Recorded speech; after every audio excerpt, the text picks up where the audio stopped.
Olá, eu estou de volta com o Sem Tretas aqui pelo seu canal Criativa, sempre te pedindo aí para você dar aquela curtida, aquele joinha, aí você se inscreve no nosso canal e aciona o sininho, porque a partir desse processo aí, sempre que entrarmos aqui você vai estar acompanhando tudo que a gente trouxer aqui no Sem Tretas. Primeiro te pedir desculpa lá, você que iniciou assistindo o nosso programa desse dia 2 de outubro, tivemos problemas técnicos aqui, hoje a internet não estava contribuindo muito, mas a gente vai retornar com a nossa entrevista aqui. Do meu lado aqui o Ricardo Beck, o cronista, Marcondes Soares, o homem do Bandeira 2, aqui recebendo aqui os nossos convidados especiais. Até iniciou a nossa conversa, mas várias vezes a internet caiu e a gente vai recapitular o que a gente iniciou, porque é importante a tua participação e você tomar conhecimento.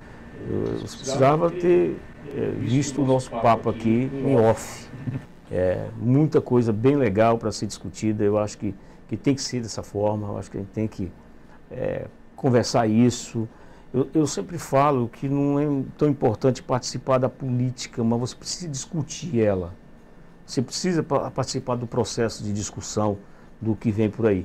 E o professor Oliveira colocou um fato muito interessante. A gente pensa muito em quem vai ser o cabeça, que vai ser o dirigente, e acaba deixando de pensar na sua cidade. Ele trouxe alguns exemplos de gestão que deram certo.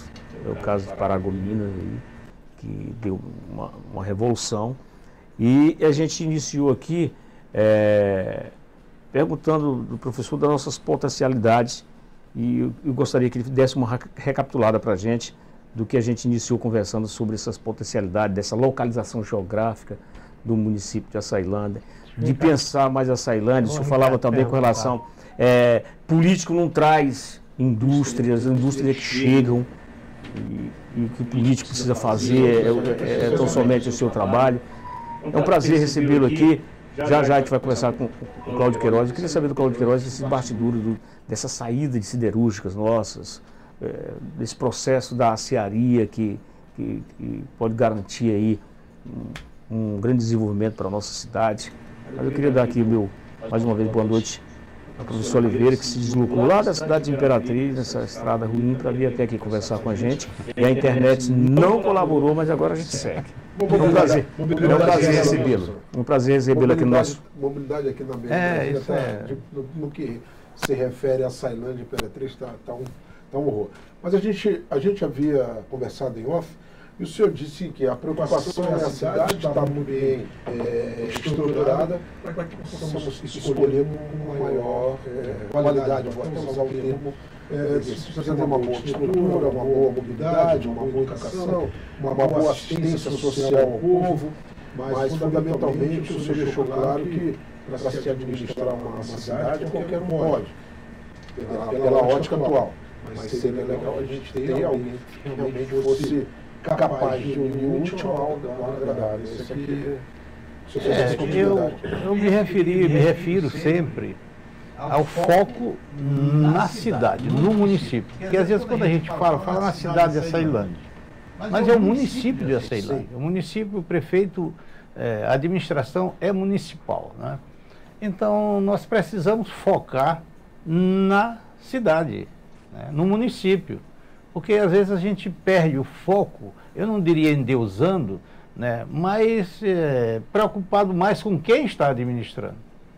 E quem está administrando, como você bem colocou, e nós enfatizamos isso, ele não precisa ter esse conhecimento em todas as áreas que ele atuar. Precisa ter uma equipe de responsabilidade e de conhecimento, não, né? E precisa ter diretriz efetivamente definida. Porque ninguém pode, né, Cláudio? Você vê, essas empresas que se instalam aqui, ninguém vem por acaso achando que eles vão ganhar dinheiro. Ninguém acha. Tá? Eles vêm com uma determinação, com um programa de negócio dele, com um plano de negócio dele, de médio e longo prazo. Se a iniciativa privada faz isso, por que o poder público não faz? Principalmente... Você está dizendo que não se pensa, então, na questão dos incentivos fiscais, eles pouco agregam para esse empresário, por exemplo, que quer começar um negócio, até mesmo quer trazer essa fábrica que o Cláudio mostrou para a gente aqui no off, Não, é evidente que a empresa que vem investir na região aqui, ela, claro, ela tem o capital dela e ela vai precisar de aporte financeiro de algum órgão, de banco, tá? Então ela precisa disso, né, de suporte. Quando o empresário não precisa, né, Cláudio, é meio melhor, tá? Mas essa questão de incentivo, agora, qual é o incentivo do município para uma empresa dessa? Uma isenção de IPTU? Uma isenção de ISS? A doação de um terreno? Quem vem fazer um grande investimento no município desse independe disso. É muito pouco, né? O que é um terreno, né, dentro do contexto do investimento grande? Na verdade, até no business mas às vezes as pessoas deve-se contemplar também. Às vezes as pessoas desavisadas, tal indústria não se implantou aqui porque o prefeito não quis nem receber no terreno. E aqui, até onde eu sei, tá, esses municípios aqui da região da Pré-Amazônia, que estavam dentro da área do INCRA, sim, do GETAT, eles receberam, tá, uma doação de toda a área do perímetro urbano e da área de expansão urbana para eles titularem esses terrenos que já tinham posse. Tá?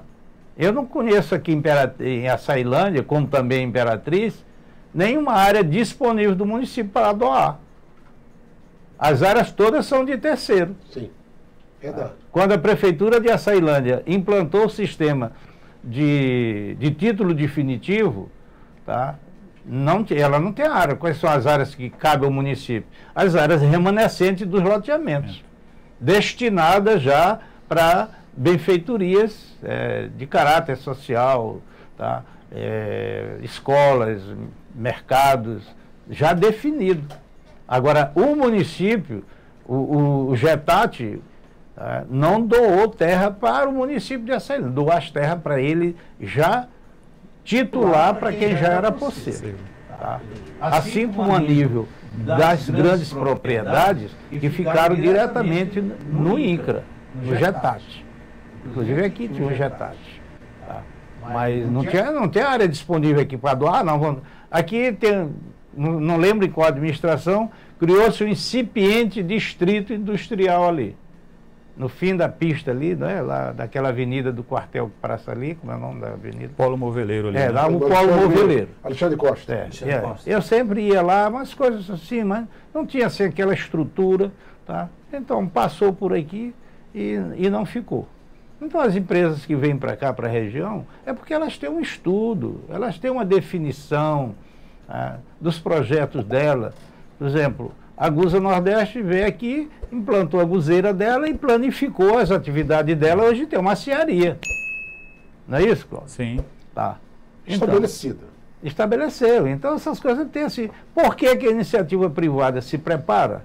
E o poder público, que é quem controla tudo de todo o povo, não é organizado? Mas na prática, a política não atrapalha? Por exemplo, isso que eu estou falando? Seria bom na prática, que as pessoas deixassem que a iniciativa privada tomasse a iniciativa, a redundância, a iniciativa de fazer, de empreender. Porque o poder público ele tem o seu papel de arrecadar através do tributo. Esse é fundamental. Então, quanto mais empresas funcionando bem, gerando emprego, gerando renda, tá? Cada vez mais o Estado, tá? O Estado, na figura do setor público todo, ele tem capacidade de arrecadar através dos municípios, através dos estados e da União. Então, se não tiver isso, então é muito melhor deixar. Porque, eu repito, eu não conheço no Brasil, com exceção de Santa Cruz do Capiberibe, em pleno sertão pernambucano, um município, uma cidade que se desenvolveu no ramo de confecção, por iniciativa de um prefeito, na época. Mas eu não conheço prefeito abrindo espaço, não, vem para cá uma indústria, porque o prefeito não tem isso, gente. Até porque não cabe. É uma pura, eu não diria, é uma doce ilusão isso, acreditar que o prefeito, a Secretaria de Indústria e Comércio, todo município tem uma Secretaria de Indústria e Comércio, não tem? Professor, toda eleição faz assim uma pré-eleição, uma conclusão do resultado disso. toda eleição, os candidatos praticamente todos saem com esse discurso. Nós vamos gerar emprego e renda, mas nunca disse como fazer isso e depois que entram, parece que esqueceu todo aquele discurso. Então, é pura balela essa história lá da geração de... Porque quando se prepara uma cidade, quem vem é o empresário. Ele é que vem atrás de instalar, através do estudo, através da geolocalização da cidade, para ele se instalar. Pois é, porque, veja bem, quando a Vale construiu a ferrovia de Carajás a Itaqui, tá? Bem poucas pessoas têm conhecimento do grande investimento que a Vale fez, a então Vale, Companhia Vale do Rio Doce, com recurso público, que era uma empresa estatal. Construiu bairros lá em São Luís. É verdade, verdade. Construiu bairro, o Recanto do Vinhar lá em São Luís, foi a Vale que construiu. Construiu em Santa Inês uma baita de uma estrutura, com escola, com laboratório, com tudo, que onde é inclusive a UEMA hoje. Construiu na Verona, lá em Buriticupu, outra estrutura. Em Açailândia, inclusive, a Vale doou, né, para a Universidade Estadual do Maranhão. É o segundo núcleo, né? Lá em Buriticupu, né? Não, não é o segundo núcleo, é aqui na Verona. No Verona, depois do Buritizinho. Ali tem toda uma estrutura, com residência, com escola, com tudo. Depois construiu aqui a Açailândia. Depois a Vale doou para a Universidade Estadual do campus de Santa Inês, a área deles lá, como doou essa nossa aqui da UEMA também.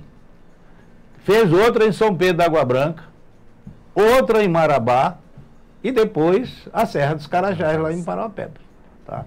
Então, tudo isso para construir a estrada de ferro. De onde saiu esse dinheiro, gente? Depois vendeu aí aleatoriamente. Então, a Suzano se implantou aqui, nós não vimos a Suzano gastar, fazer casa para ninguém.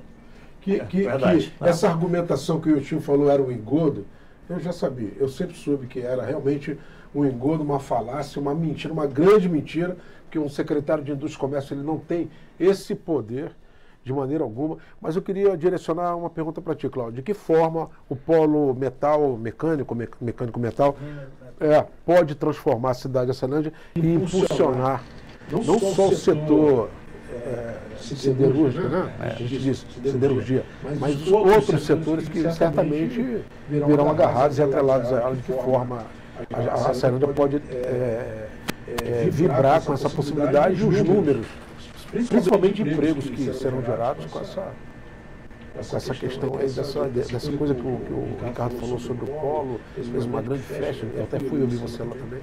De que forma? Eu acho que a primeira coisa é preparar o município. O professor já deixou bem claro. Se o município não for preparado, a gente jamais teremos aqui a instalação e implantação dessas empresas. A gente fracassa? A gente fracassa, com certeza. Esse projeto que houve aí em 2008, né, a gente tinha uma economia muito forte aqui em Açailândia, né, com a instalação dessas 5 siderúrgicas, era 15 alto-fornos. Com a crise norte-americana em 2008, né, o setor veio a decair. Então buscou-se essa alternativa, buscou verticalizar, né? E qual foi a saída de verticalizar? A implantação de uma acearia, que posteriormente veio o processo da laminação. E a gente tem uma oportunidade gigante aqui, né? Uma oportunidade muito grande. Eu sempre digo que o aço é do alfinete ao foguete. Sim, se pode se construir. Agora, para que isso aconteça, né, o empresário ali abriu uma área, né, um polo metal mecânico privado. Para quê? Para que as empresas que estão no sul, sudeste, centro-oeste venham para cá se instalar, aqui implantasse. Agora eu pergunto, com a insegurança vem? Não. Com a insegurança jurídica vem? Não. Com a saúde da forma que está e a educação, eles vêm para cá? Não teremos chance. A demora é um pouco por isso? Sim, com certeza. Pelo Esse tempo, é um dos pontos. Eu tive recentemente ali em São Paulo, e uma das grandes preocupações hoje com relação ao estado do Maranhão, a nossa região, é a questão jurídica, a insegurança jurídica. A gente vê isso aqui. Os problemas hoje, os conflitos, isso causa, né, uma certa preocupação dessas empresas virem se instalarem aqui. A gente tem perdido muitas empresas aqui. Você fala do episódio da Suzano, por exemplo? Sim. Empresas como a cidade de Araguaína. É uma cidade que nós sempre citamos como exemplo. Araguaína se tornou um centro acadêmico. A Araguaína se tornou um centro comercial muito forte. E a Araguaína não tem as indústrias, não tem. É o que nós temos em Açailândia. Mas por que a Araguaína está recebendo isso? Por conta da qualidade. Saúde, educação. Forte isso. Qualidade de vida, né? Qualidade de vida. Isso bonita, é o fator urbanizada, principal para atrairmos empresas para cá, para nossa cidade, no que está aí sendo oferecido, que é a acearia. Tá certo, Cláudio. Já ia te chamar aí, porque você está muito ansioso aqui hoje. Tá bom de trabalhar. Tá bom trabalhar. O professor Oliveira citava aqui em off, quando nós tivemos essa queda no nosso sinal, a cidade de Paragominas, né? Que era uma bagunça que todos nós sabemos aqui. Chamava Paragobala, Paragolama, enfim, era poeira no verão e lama no inverno. Né? E era uma cidade que todo mundo achava que tinha um futuro econômico grandiosa, como tem hoje, mas ninguém se fazia nada. E o professor citou a organização dos comerciantes, empresários, e transformaram. Né? É um planejamento que Araguaína tem, como você mesmo falou, e que nós ainda não temos, que é um planejamento político. Vamos voltar para a política de novo. Né? O professor disse, a gente não pode se apegar à figura do prefeito, governador, presidente, mas sim a nossa cidade. Né? E para a cidade ser atrativa como próximo, né? Como o professor falou, não é o prefeito ou o secretário que vai atrás, mas ela tem que ser atrativa com melhorias, educação, arborização, saneamento básico. A gente vive uma cidade que o esgoto é a céu aberto. Se você sai aqui, vacilar, você pisa na lama. Né? Lamentavelmente, nós não temos isso. Quem vem lá do Paraná, sei que estranho demais. Nossa senhora, cara, começa pelo calor, né? E depois, olha, vocês vivem assim, né? É um choque de realidade. Né? E você, Cláudio, que está nessa indústria, viaja o Brasil todo, é dessa área, você acha também que nós temos que começar a planejar a nossa cidade nessa questão política? Você se envolveu recentemente, tá? E eu sei que um dos seus planos, né, era justamente deixar uma cidade muito, muito mais atrativa para que a gente possa crescer, não só como cidade, mas como pessoas também. Né? Uma educação melhor, uma saúde melhor, coisa que infelizmente nós não temos em poucas cidades, temos, né? Mas a gente vê ainda. Toda vez que entra alguém, a gente consegue ver, não, mas nós temos um potencial de crescimento muito grande, professor. Nós temos um potencial chamativo, né, muito grande, Cláudio, mas nós estamos pecando. Você acha que nós estamos pecando em quê? Porque as indústrias estão aí, né, muitas querem vir porque aqui existe maciaria, porque aqui existe outras indústrias, mas quando pisam os seus pés no nosso solo, que não dá ainda não dá. Né? O que você acha que tem que mudar? Não dá para trazer minha família. Né? Não dá para trazer minha família. É o primeiro pensamento do empresário. Porque você sai de uma qualidade de vida aqui para uma qualidade de vida de mediana para baixo. Né? Então, é um choque. Né? Eu queria só complementar, e o Cláudio já pode fazer esse complemento, depois eu queria que o professor Oliveira enfatizasse isso. Eu sou muito otimista com a Açailândia. Eu sou muito otimista, mesmo porque se eu fosse pessimista, eu teria que ir embora daqui. Então, eu sou muito otimista. Eu estou vendo aquela luz, que não é no final do túnel, eu estou vendo aquela luz chegando. Eu acho que a gente precisa se preparar cada vez mais, eu acho que a gente precisa estar discutindo com esses que são os candidatos, que são os líderes que se colocam para serem votados. Mas a gente precisa discutir a Açailândia. E eu acompanhei, morei em Imperatriz muitos anos também, professor. E Imperatriz era uma decadência. Salvador Rodrigues, lá na prefeitura, nós tivemos que ir para as ruas. Eu ainda era bem jovem, não fui para lá, mas acompanhei as pessoas invadindo a prefeitura. E esse choque foi importante para a Imperatriz. O que não aconteceu aqui em Açailândia. A Açailândia teve um choque desse, mas foi negativo. Negativo porque ficou um entra e sai de prefeitos e gastando milhões e milhões com advogados que saía dos cofres públicos. Então, Imperatriz não. Imperatriz amadureceu muito rápido com esse choque que teve lá de saída de Davi, Salvador Rodrigues assumindo, e aquela coisa toda da morte do prefeito, Renato Moreira, aquela coisa toda. Mas eu vejo essa luz próxima, educação. Eu vejo a instalação e essa construção rápida dessa faculdade de medicina, que daqui a pouco ela não vai atender a demanda. A gente percebe que vai haver a necessidade de ter outras faculdades, concursos superiores que foram colocados. A UEMA hoje já tem direito, né? A UEMA tem direito, teve esse curso de engenharia civil que o senhor falava aí. No começo era só o curso de administração, e tinha geografia e história. Muito, né, mas é isso que eu quero, que eu entendi do professor. A gente precisa parar de pensar em qual é o grupo que vai administrar e pensar Sailândia. Eu vejo, Cláudio, e o professor pode complementar aí, que nós temos que pensar positivo, que eu acho que um desses caminhos aí, como aconteceu com Araguaína, e aconteceu com a Imperatriz, não sei qual foi o boom de Paragominas. Na verdade, lá teve mais influência da gestão pública, né? Que se organizou para pensar a cidade, ao invés de pensar em qual grupo ia ficar, e o outro ia sair falando mal do outro, ia falar mal do outro, então aquela coisa toda. Mas eu acho que esse surgimento aí, dessa aposta, claro, quem colocou a Faculdade de Medicina ali fez um estudo aqui, de potencializar, a gente vê isso, de criação de condomínios, Imperatriz, deu um boom. Araguaína também. Então, eu acho que estamos no caminho, o Cláudio, para a gente não ficar falando. Eu já estava me sentindo mal aqui, a gente só está falando que a Sailândia não dá certo, e que aquela coisa toda, mas eu quero falar de a Sailândia dando certo. Entendeu? Eu falo que... Mas o que falta? Eu acho um dos pontos também que pode trazer essa mudança é a questão acadêmica. Eu sempre ouvi dos professores ali da UEMA, né? Que você quer mudar, você tem que sentar, eu vou até assim, a expressão, você tem que colocar a bunda na cadeira.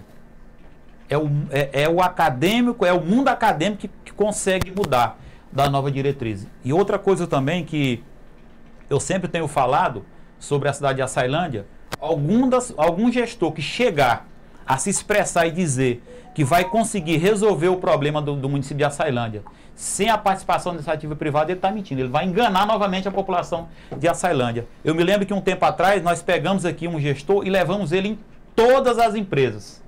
E foi na época contratada uma empresa do Paraná para fazer um levantamento aerofotométrico do município de Açailândia, que esse projeto, esse estudo, ele seria incorporado ao plano diretor, que é um outro ponto também, professor, que isso causa também a incerteza, a dúvida para a empresa vir se instalar. Você fala daquele estudo? Estudo. Aquele estudo recente de 2017 vocês fizeram?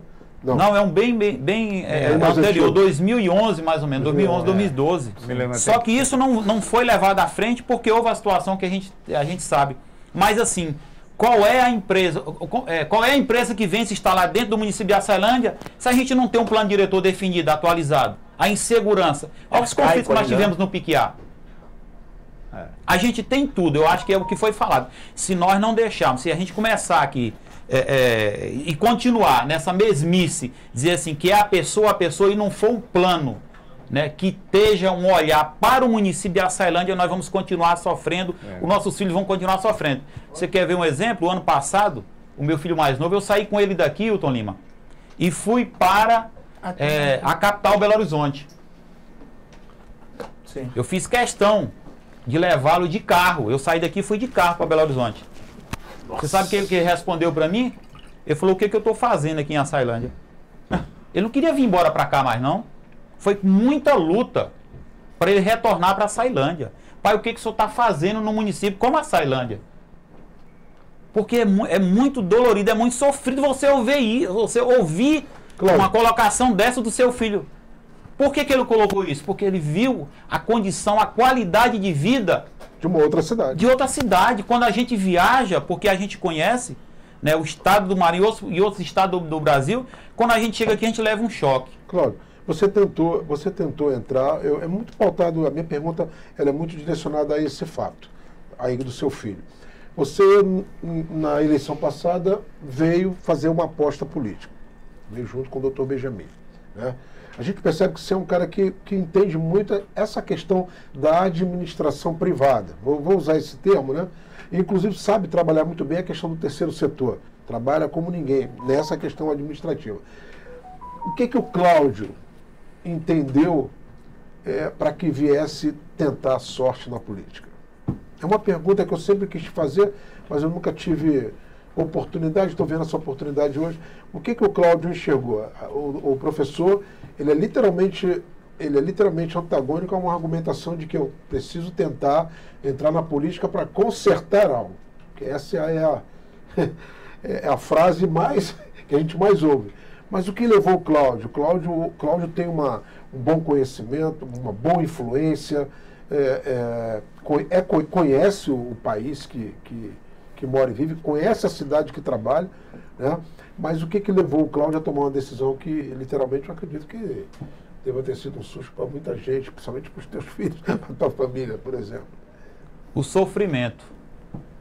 O que eu já passei aqui em Açailândia, eu acho que muitas pessoas não têm conhecimento disso. Eu tive um filho mais velho, ele sofreu um acidente ali em frente ao Frisama. Ele bateu no animal. E para que ele hoje estivesse vivo, eu tive que tomar uma decisão drástica. Ele passou 3 dias desacordado. Uau. Levar para a Imperatriz. Eu já perdi uma neta dentro do CESP, nasceu com 6 meses, a coisa mais linda. Eu vi a criança viva, ela morreu na minha frente. Você sabe por quê? Porque a cidade de Açailândia não tem UTI neonatal. Eu já vi colegas, pessoas sofrerem aqui dentro de Açailândia. E ela tem hoje? A Açailândia tem UTI neonatal? Infelizmente não tem. Não tem. Inaugurou e não tem. Deixa eu te dar um outro dado importante. Em 2020, a Luísio entra em 2020 com um efetivo, com um plantel de aproximadamente 23 mil alunos. Perdão, 2019, com um plantel de 23 mil alunos da rede municipal. Você sabe qual é o efetivo hoje da educação? E por que os valores que vêm da política, pelo meio político, para a cidade, no que se refere à educação, ficaram mais baixos? Porque hoje nosso plantel é 19 mil alunos. A gente perdeu aí, olha quanto, 4, 5 mil. Bastante. Eu não estou falando nenhuma. Eu peguei o teu estudo e fui fazer o meu. Eu falei com a secretária, ela disse, infelizmente, nós já viemos de uma política atrasada do prefeito anterior. Evasão escolar. Evasão escolar. Juscelino tinha uma evasão escolar alta, muito alta, ele não estava nem aí. A grande verdade é essa. A Luísio pega, chega, herda um município, literalmente, eu digo pela perspectiva política, quase que na berlinda. A Luísio consegue fazer algumas coisas pelas políticas públicas, mas não consegue fomentar a economia como era antes, como o professor falou. Não precisa de política. O que precisa é de bom senso do empresariado, de fazer a coisa sem necessitar da política. Por isso eu te fiz essa pergunta. E antes da gente entrar, nós contratamos, e você teve acesso a esse estudo, porque dizer que vai administrar, vai gerir, sem um planejamento, sem informação, sem dado, porque a maioria dos prefeitos, quando chega na cadeira, que senta no 1º de janeiro, não sabe para que rumo tomar. Para que rumo tomar, isso é verdade. E a gente só consegue, né, ter uma noção, ter uma diretriz através do estudo. Nós contratamos na época uma empresa, é o Instituto Falcone, que vocês todos conhecemos. O estudo é do Falcone, né? E ele fez um estudo, um levantamento, um raio-x do município de Açailândia. Porque ali seria a carta magna para a gente começar a ter uma ideia, uma noção do que iríamos fazer para mudar, né, esse contexto de Açailândia. E cometeram o grave erro de não externar isso ao povo, né? Olha aqui. Eu acho que na época fizeram como a instrução do Fiola para a seleção brasileira, né? Deu toda a instrução tática para os jogadores, que ia jogar com a Checoslováquia, né? E o Garrincha, naquela sua santa sabedoria, perguntou para ele se ele tinha combinado com o chefe. Boa analogia. Tá? Então fizeram tudo isso, mas não combinaram com quem ia administrar o município. Porque, ó, disse que Platão que disse que quando os bons não fazem política, forçosamente serão administrados pelos maus. Né? Então, eu não vou assim nesse extremo. Quando eu coloco que qualquer pessoa pode administrar, mas é com ferramenta na mão. Sim. Você não precisa ir para a linha de frente numa construção. O engenheiro não precisa ir para a linha de frente, ele pegar no material, mas ele tem todo um projeto na mão e ele sabe quem vai executar, quem são os bons operários.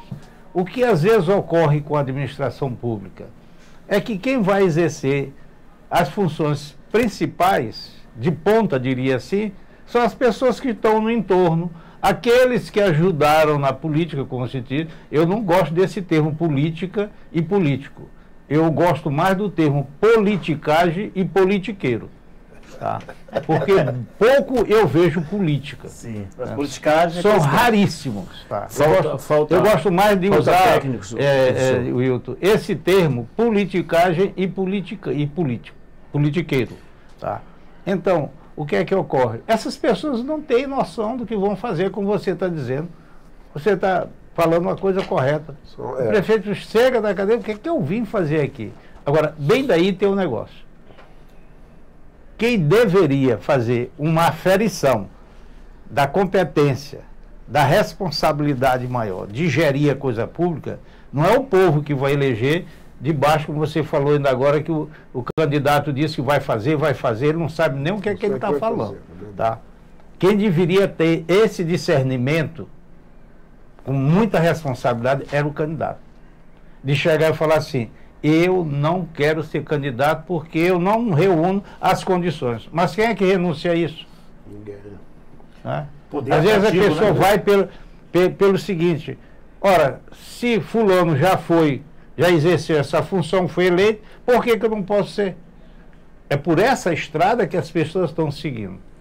Quando você levanta a questão do conhecimento, é fundamental. Sim. Eu não conheço nenhum país, não conheço nenhuma região que se desenvolveu sem educação. Sem educação, sem conhecimento. Agora que eu vejo... Nós temos exemplo, quando nós estávamos numa situação muito boa aqui, a Coreia estava debaixo de briga, de confusão ali. Verdade. Hoje a Coreia dá exemplo para o mundo. Agora não é o tipo da coisa, nós somos um país enorme. Verdade. Tá? Nós somos vários Brasis dentro do Brasil. Não é fácil, não. Eu gosto sempre de fazer esse comparativo da iniciativa privada com a coisa pública. E eu não consigo entender por que erram tanto na gestão pública.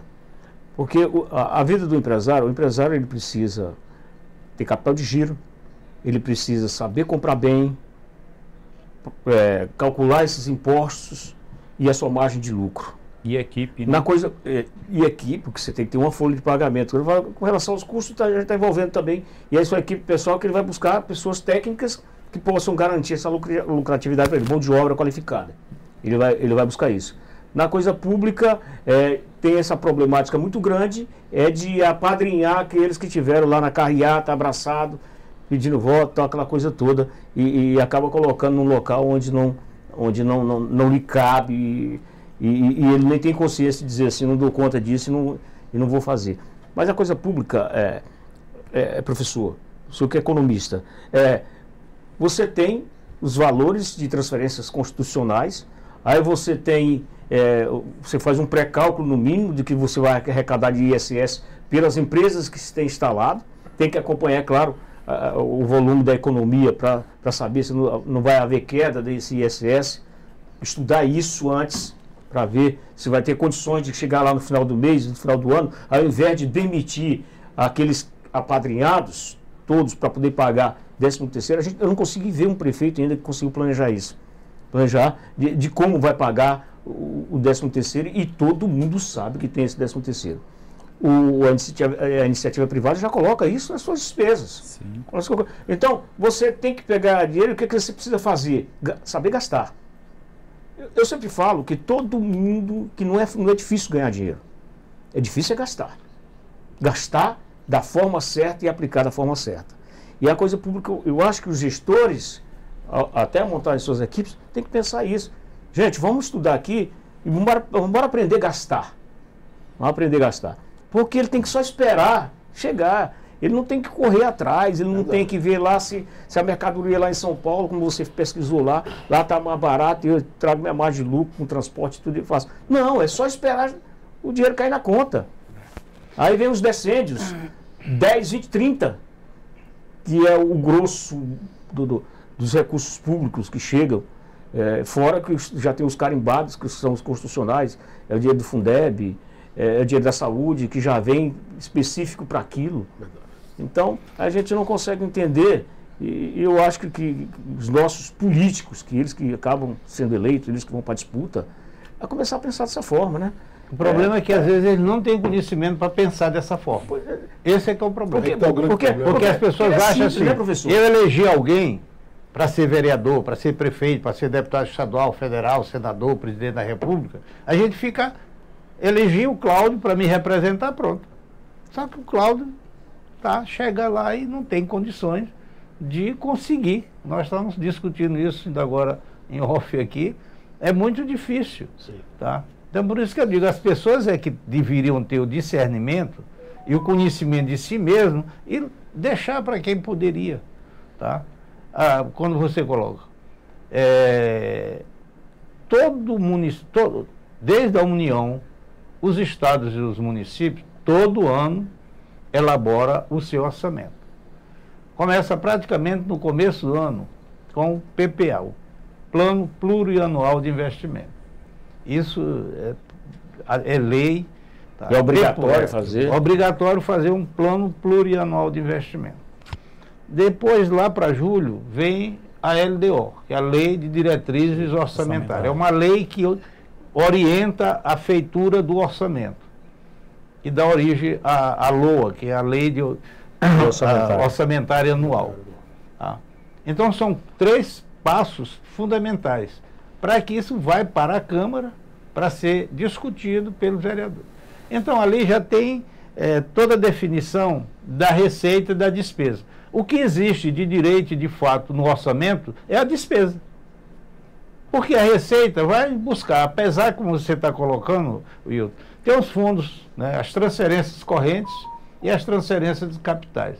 Os fundos já na área da saúde, da educação, os fundos na área social, tá? Com o SUS, o Fundeb, como você bem colocou. E tem os recursos do Tesouro gerados no município, do ICMS que vem, né? Porque tudo isso é agregado. Esses fundos são originários de quê? Do movimento que faz as empresas. De quem tem renda, de quem consome. Porque nem, se não tiver renda, não consome. Nós estávamos falando no início. Então, se não tem renda, não há consumo. Tá? A máquina emperra, enferruja, tá? Descompassa. Então, esses recursos todos literalmente, eles são gerados com o que se produz e se consome. Nós não temos outra fonte de recurso. Tem alguns desavisados aí, empolgados, falam assim, não, mas o Banco Central pode emitir dinheiro através da Casa da Moeda. Como? Não é bem assim. Como? Para gerar uma inflação? Sem nada. Então, isso é um mecanismo muito vulnerável, é muito delicado isso. Você tem que estar pesando aqui as consequências do que vai gerar uma atitude desastrosa dessa, por mais que nós temos os órgãos de controle aí, como o Copom e tantos outros aí, né, para determinar taxas, né, estabelecidas de juros e tudo. Então, isso é um equilíbrio, né, que uma situação criada para que gere pelo menos um equilíbrio aproximado. Mas na situação que o Brasil passa, com maior gasto, principalmente os gastos públicos, com déficits enormes, tá? Como é que nós vamos cobrir isso aí? O que é que sobra para investimento? Nada, Tá? né? O que é que sobra para investimento? Tá? Então, às vezes, não sobra nada, porque é uma folha inchada. Gente, para que tanta secretaria em municípios pequenos, em cidades? Porque secretaria... Descobre-se que um determinado grupo tem uma vulnerabilidade. Então, vamos criar uma secretaria para atender aquilo ali. Uma secretaria de cultura, uma secretaria daqui, de integração racial, de não sei o quê. Para quê? Por que não concentra isso em municípios pequenos, com 12 secretarias? Mas é o que a gente está falando. Nós temos 39 ministérios. Para que 39 ministérios? A gente trazer isso para o município não é diferente. Poxa, trazer então, para o município não é diferente. eu digo sempre, Cláudio, quando a gente toca fogo na caeira alheia, não quer saber o tamanho da fumaça da labareda que vai fazer e nem saber se o carvão vai prestar. É isso que ocorre com a administração, a gestão pública. Tá? O cara não quer saber. Quando chega agora uma grita de prefeito, você imaginaram greve de prefeito? Que coisa ridícula. Que absurdo. O cara é nosso representante. O que é o prefeito? É o representante da população que elegeu. A população de Açailândia tem que 106 mil habitantes. 106 mil habitantes tem uma população eleitoral de 80 mil habitantes. 72. Hein? 72. 72 mil eleitores. Então, se 30 mil eleitores elegeu o prefeito, a outra parte não elegeu. Mas ele é prefeito de todos os 72. Verdade. Aliás, ele é prefeito de todos os 106. 106, verdade. Não é só daquele grupo que o elegeu. Então, gente, são entendimentos, quando eu digo para vocês. A própria imprensa, as pessoas que fazem esse segmento que é fundamental na vida, na sociedade, que é a comunicação, precisa também ter esse discernimento e bater em cima disso. E o papel do Porque quando você diz assim, o governo do Wilton, que governo do Wilton? Não é o governo do Wilton, o governo é da população, o governo é do município. Sim. Ó, no dia, Ricardo, que comecemos a privilegiar o objeto principal, que é o Estado, os municípios, tá? Aí nós vamos ter a nossa população vai entender diferente. Mas enquanto ficar falando, porque fulano é político, eu não conheço política profissão. Isso aconteceu em Paragominas, professor? Esse processo aconteceu em Paragominas, desenvolvida hoje por conta disso? Não, Paragominas eles fizeram um programa de longo prazo, juntou todos, eu assisti aqui em Açailândia, uma entrevista com o prefeito, que era na época, não lembro, esqueci o nome dele. Rosa. Não, e o Sidney tal. O Ednan. O Ednan. Então, o que é que eles fizeram? Juntaram todos os segmentos organizados do município em torno de um projeto. Ao ponto de chegar assim, não, você vai ser o candidato. Não, eu prefiro cuidar dos meus negócios do que me envolver com prefeitura. Chegou a esse ponto de alguém não querer ser candidato para privilegiar os seus negócios. Mas quando a gente vê um monte de gente, todos querendo ao mesmo tempo, o que é que ocorre? Nós vamos ter uma disputa onde a minoria da população vai eleger. Tá? Nós estamos de Imperatriz. Nós estamos a Imperatriz em 2 mandatos, onde em torno de 15% da população elege o prefeito, elegeu. Eu falo da população toda. Sim. Tá. Sim. Então, se tiver uma minoria. Mas se tiver legislativo. Eu tenho uma situação que dentro de um governo, não tem escolha. Eu queria pedir só um pouquinho de atenção aqui. Eu queria só dar um pouquinho de atenção ao pessoal que está acompanhando a gente, para que a gente não fique só nós na conversa. Tem como colocar o chat aí? Tem, hoje não deu certo aqui. Mas eu vou falando aqui, ó.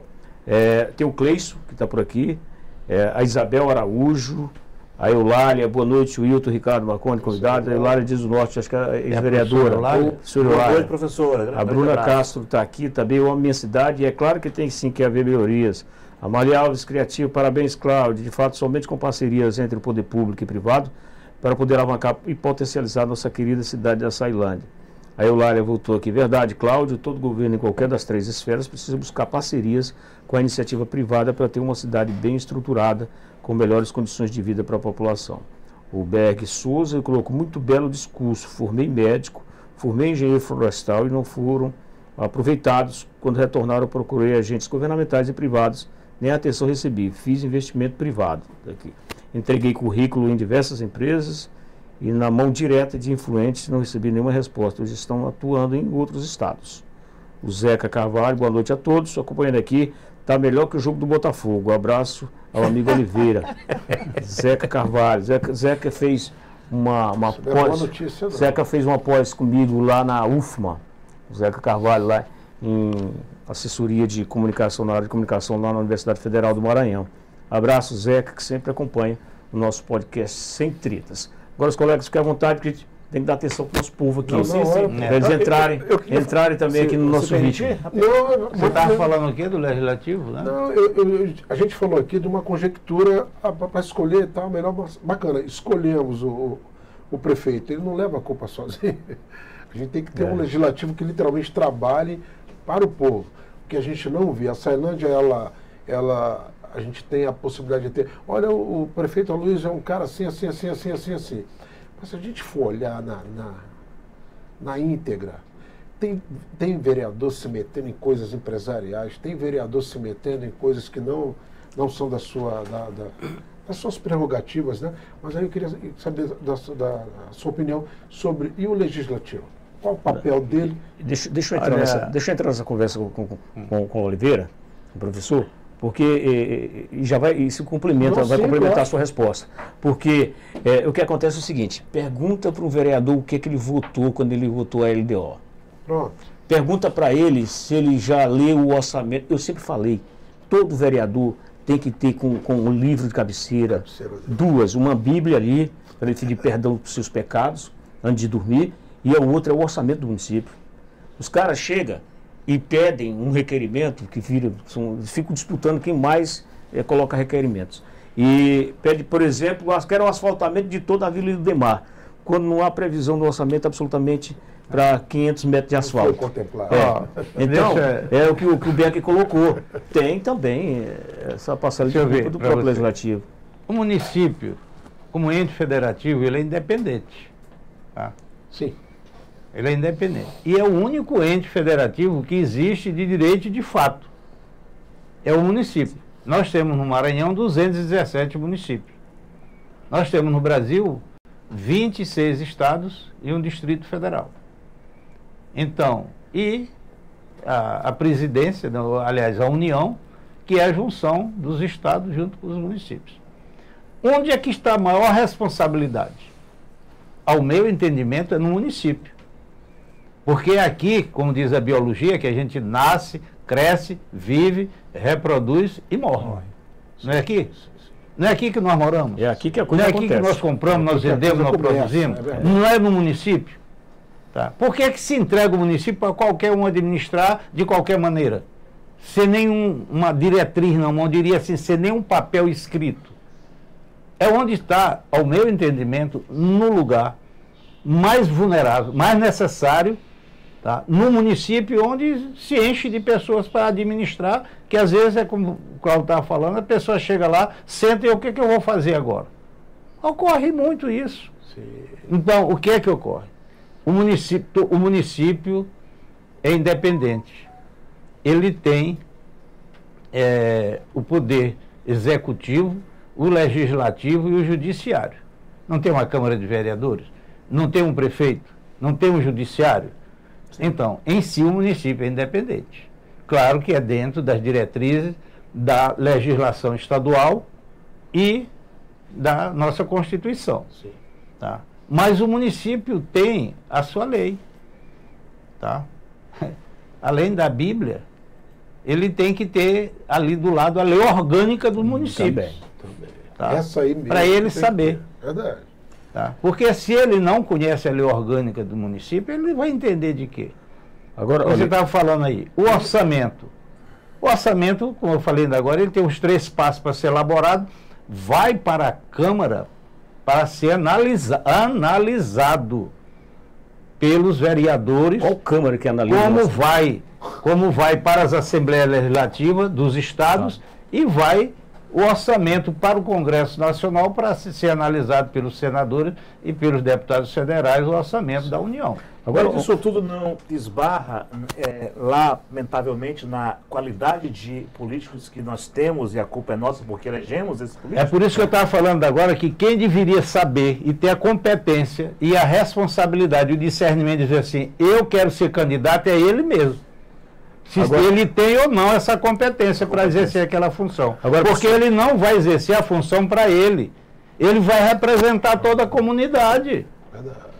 Tá? Então, o que é que ocorre? O cara, só complementando, o orçamento. Ele tem que saber. Não só o orçamento, e a prestação de conta. Tá? Tudo bem, tem os assessores parlamentares que estão ali para orientar tudo. Mas, gente, a função parlamentar é legislativa,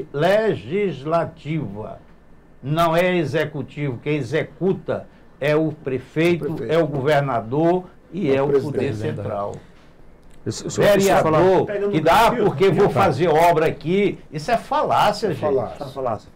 Só que é isso? Só pegando o gancho aqui, professor, tudo que você falou, fazer uma pergunta aqui para o Cláudio, que vive nesse meio empresarial, e a gente sabe que, como foi falado aqui, a iniciativa privada ela tem as suas vantagens e pode contribuir bastante para qualquer município, o nosso também, para que ele se desenvolva. Você, Cláudio, que já participou de várias reuniões junto com vários políticos, você já sentiu que um projeto era bom, mas lamentavelmente ele não foi para frente porque o político é ruim? Quando eu falo ruim, porque não tem esse conhecimento que o professor acabou de falar? Com certeza. Eu acho que uma das coisas que se deve levar em consideração também, além do executivo, é a questão da equipe. Como é que se escolhe hoje? É aquele que se trabalhou na campanha. O gestor que realmente tem compromisso com o município, ele tem que usar um negócio chamado meritocracia. Eu ia citar isso para você, era o que eu ia colocar para o professor também. Você vai complementar. É a questão da meritocracia. Hoje, se faz de conta que avalia o servidor público. Aí você tem um servidor público que tem lá um mestrado, tem 2 pós-graduação, e que você vai ver na questão salarial, o cara recebe 5 vezes menos do que aquele que foi para a rua com a bandeira. Não tem como funcionar. Não tem como funcionar. O cara lá é obrigatório, ele ganhando aquele salário, é obrigatório de trabalhar, mas ele não vai render nunca, como a iniciativa privada faz. A iniciativa usa essa questão, o que você colocou, Cláudio, a meritocracia. Por isso que mais e mais pessoas vão querer merecer os seus bons salários, as suas boas remunerações. E o serviço público não pensa nisso. Se faz uma avaliação, faz de conta. Eu estou dentro do serviço público, ele faz de conta. Você chega lá, pega um papel timbrado, aí o seu chefe imediato, que às vezes não quer se dar mal com você, aquela coisa toda, fala, bom. E não avaliou o servidor. Não sabe da competência do servidor. E o que é pior de tudo, não é quem avaliou. Porque não há processo, aquele papel que chega lá, botou na gaveta e tchau, acabou-se. Porque não há você processo, não conhece. Os gestores não conhecem a sua equipe. Plano de carreira e salário. Você fala meritocracia. Na administração, meritocracia é um desempenho em qual eu fui premiado lá no final, com um cargo melhor. Eu vou usar esse tempo para a meritocracia. Na escolha do secretário, por exemplo? Sim, você tem que usar o termo meritocracia. Os países aí, os grandes países usam isso. A pessoa vai exercer o cargo, né, pelo currículo que ele apresenta, pela sua capacidade, pela afinidade, pela sua qualificação. Como é que a empresa seleciona o funcionário? Ela vai pegar qualquer um e dizer, só por favor. Aí eu peço pro Cláudio que tem uma empresa, um emprego pro meu amigo Hilton, se quiser. Manda o currículo dele. Olha, Oliveira, isso aqui eu não estou precisando. O cara manda o currículo. Por que isso aí não ocorre na coisa pública? Porque, gente, eu penso a coisa assim, pública é uma empresa. Eu já exerci várias funções públicas, mas eu sempre tive isso como foco. Tá? A função não é minha. Tá? Eu não sou dono dessa função. A minha responsabilidade é exercer da melhor maneira possível. Porque não é minha, eu estou representando. Eu passei 14 anos aqui na UEMA de Açailândia. Eu vim implantar o campus da UEMA, ficar 14 anos aqui. Mas eu sabia que eu tinha que ir, vir em Imperatriz, ia e vinha todo dia.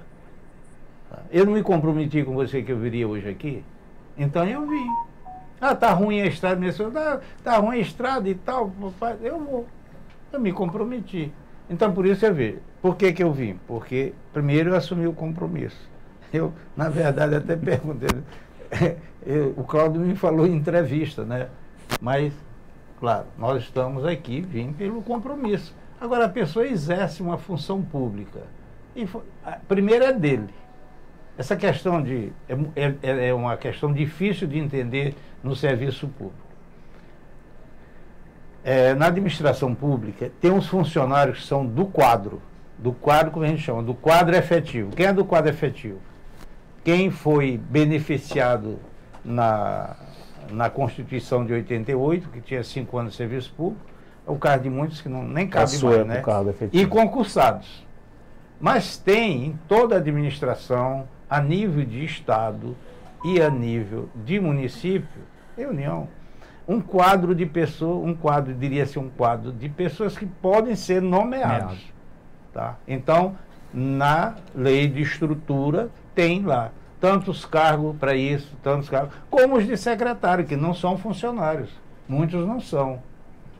Quando o Cláudio fala em meritocracia, aí vem a questão, por que não nomear alguém que já está na casa, que conhece todo o mecanismo? Não, vou levar o que está dirigindo as bandeirinhas. Tá? Eu vou levar... Não, ainda tem os acordos de partido. Eita, mano. Tá? Ainda tem os acordos de partido. Isso em todas as esferas do poder, né? Então, isso é ruim. Como eu sempre falo, o gasto é do dinheiro do povo, gente. Não é sai do bolso cuidado, do presidente, dos ministros, dos governadores. Não, de prefeitos, é do povo o dinheiro. É só no dia que o povo tiver o esclarecimento que o Bolsa Família, aquele que recebe o Bolsa Família, é do dinheiro que ele próprio gerou. Será que ele pensa isso? Não, ele pensa que é o dinheiro do presidente, do governador e tudo. Ele não quer nem saber de... Será que ele pensa que esse dinheiro é que ele gerou com o que ele comprou, o que ele vendeu, o que ele produziu? Uma troca, né? Pessoal, o papo está muito bom. Quero agradecer aqui o professor Oliveira ter se deslocado lá de Imperatriz. Muito nos prestigiar aqui com esse bom bate-papo. Eu acho que nós conseguimos contribuir, Cláudio, um pouquinho aí para a nossa sociedade. Volto a repetir, a gente tem que discutir isso todo dia, toda hora. A gente não pode deixar, né? Esclarecimento. A gente não pode deixar isso só na mão dos políticos. Tem que conversar, e os políticos têm que se interessar em conversar com as pessoas que querem o melhor da sociedade e que, infelizmente, não é assim como muito político pensa. O político não quer muito aquele que conta a verdade, ele quer aquele que bate no ombro dele e diz que ele está totalmente certo, mesmo ele sabendo que está errado. Então, é uma questão cultural, mas que eu acredito muito no amadurecimento político das sociedades. Imperatriz, eu morei muitos anos, metade da minha vida foi lá, outra metade aqui.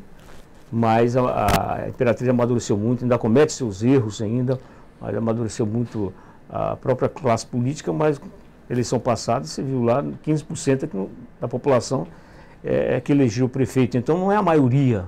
A gente não pode estar achando que a maioria quis. Nós temos aqui municípios em que 30% que elegeram aí os prefeitos por conta dessa vaidade política. Então a gente tem muito a crescer, eu acredito muito no potencial da Ceilândia, que eu sei que o Cláudio também acredita. O professor Oliveira, que já vivenciou a coisa pública, tanto na Imperatriz como aqui, a gente tem consciência de que tem como de crescer. Eu quero agradecer ao senhor, queria deixar espaço para o senhor dar as suas palavras de complemento, né? Não é finais, que você vai voltar outras vezes aqui. Primeiro eu quero agradecer a todos os colegas, e já disse que foi um prazer reencontrá-los aqui, nós dois, diria assim, meus dois ex-alunos, né? Egressos, como a gente seus colegas da aí, UEMA. nessa luta, né? Nesse trabalho de vocês.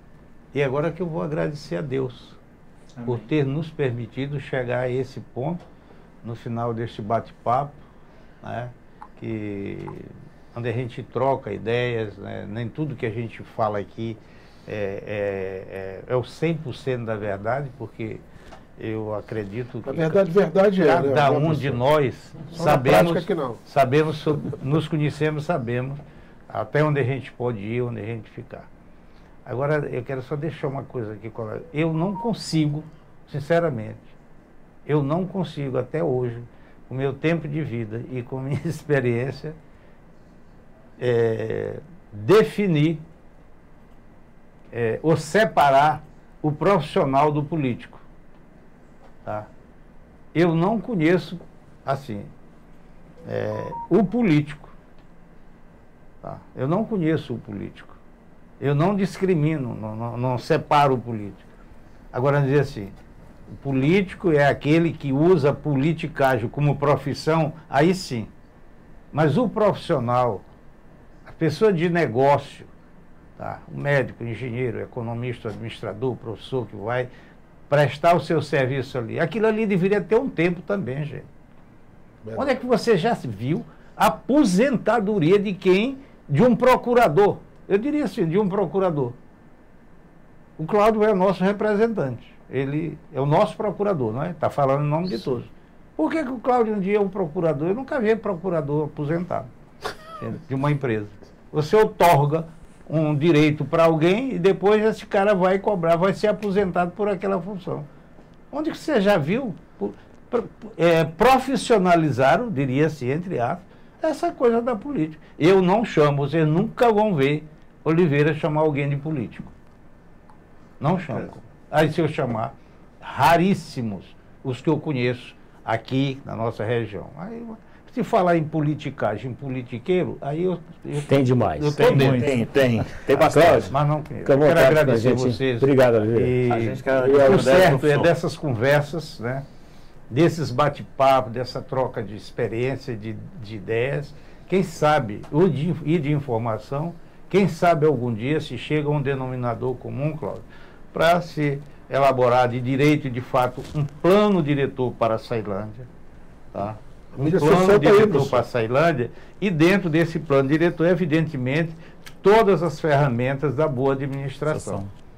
Porque, ratifico, a Ceilândia é o único município no estado do Maranhão, vem Grajaú na mesma esteira, que tem os 3 setores da economia funcionando harmonicamente. Tá?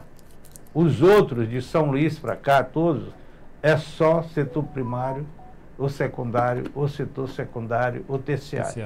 Aqui funciona bem o setor primário, setor secundário, setor terciário. O que precisa é, como o Cláudio está falando, a Ceilândia ter uma vestimenta, né, que atraia os empreendedores lá de fora para investir aqui. Mas para chegar aqui, eles precisam também encontrar uma cidade organizada, sim, onde ele pode conviver com a família dele. Fato, professor. Tá? Fato. Porque a primeira coisa que diz a esposa do filho, como o seu filho diz, o que é que o senhor está fazendo lá em Imperatriz? Em Ceilândia. Quando eu cheguei em Imperatriz, não tinha energia, não tinha rua asfaltada, não tinha nada.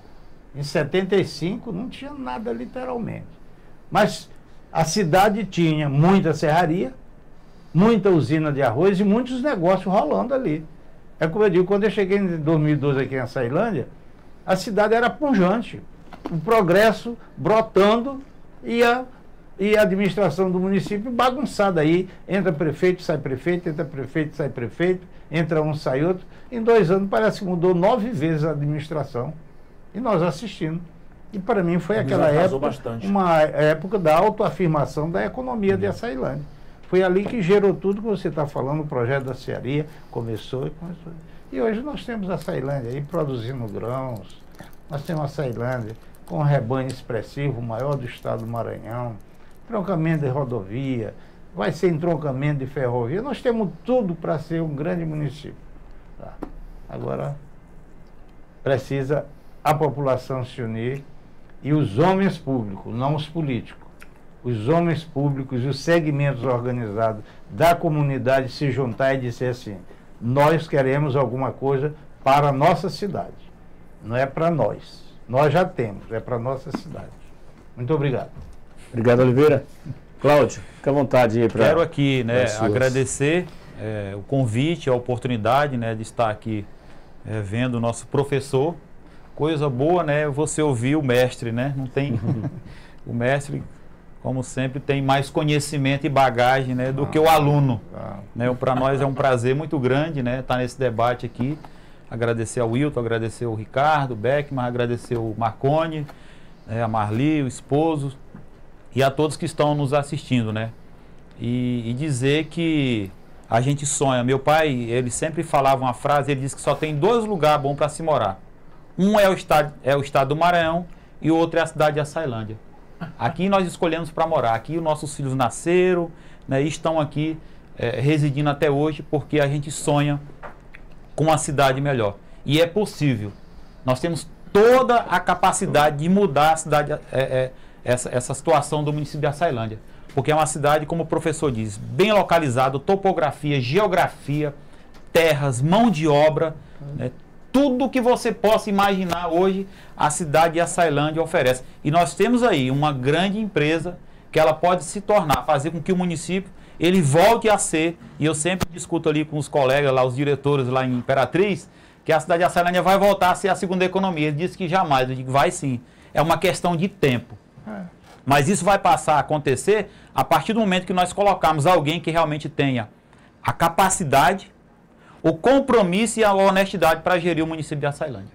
Muito obrigado e eu agradeço. Obrigado, Cláudio. Meninos, na quarta-feira a gente está de volta aqui. Quem vai pagar tequila É o Beck, né? Bastante. A dona... Você passou por um processo lá de revista antes disso aí. Uma triagem. Hoje não tem piada do Beck, não. Vou encerrar antes dele vir com a piada dele. Então vamos respeitar os nossos convidados, porque as piadas do Beck são as piores possíveis. Não dou conta, não. Deixa eu contar? Que contar? Vou contar nada. Não, conta não. Becker? Não tem essa veia humorística, não. A preocupação é com a política da cidade. Obrigado por vocês terem nos aguentado aqui todo esse tempo. Nós tivemos problemas técnicos aí no começo, a internet hoje não estava contribuindo, mas foi um bate-papo muito bom, bem produtivo. Se você tiver tempo depois, passe para o colega para assistir.